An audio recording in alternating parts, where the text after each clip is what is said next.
Shalom and welcome back to Project 613. Today we are going to be learning 4 mitzvahs regarding Yom Kippur, the holiest day of the year. The Torah tells us that Yom Kippur should be a Shabbat Shabbaton, which means a Sabbath of Sabbaths. It's a very holy day, the holiest day of the year.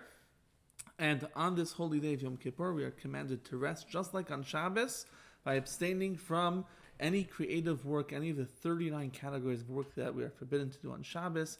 We are also told that we are forbidden to do those works on Yom Kippur. And the Torah continues that not only do we have a positive commandment that we should rest on Yom Kippur, we also have a negative commandment that we should not do any work on the day of Yom Kippur.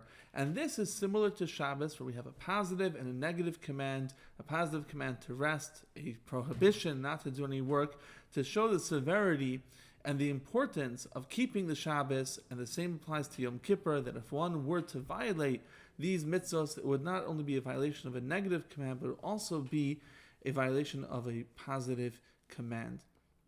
Moving along, we have one of the most famous mitzvos, which is regarding Yom Kippur, which is fasting on Yom Kippur. It's a biblical command. The Torah tells us that nisem es nafsho seichem, you shall afflict your souls, that a person has to fast, abstain from drinking and from eating throughout the duration of Yom Kippur. This is the only biblical fast. There are other fast days throughout the year. Those are instituted on a rabbinic level. They're very important, but Yom Kippur is especially important, and unless one is told under no circumstances by their doctor they cannot fast, everyone is required to fast on Yom Kippur, and there's very little room for leniency.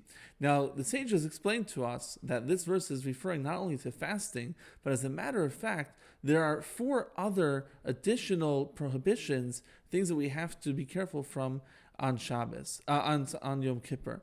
So number 1, we mentioned not eating and drinking. Number 2, on Yom Kippur, one is not allowed to bathe. Number 3, we're not allowed to apply any oils or ointments or creams.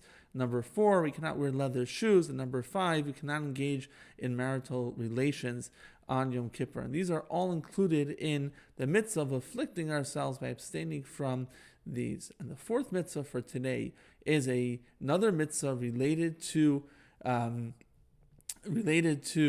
afflicting ourselves, which is a negative command, that if a person violates the above prohibitions, they will be cut off. They receive a very strong punishment called kares, and they will be cut off from the nation, cut off from Hashem.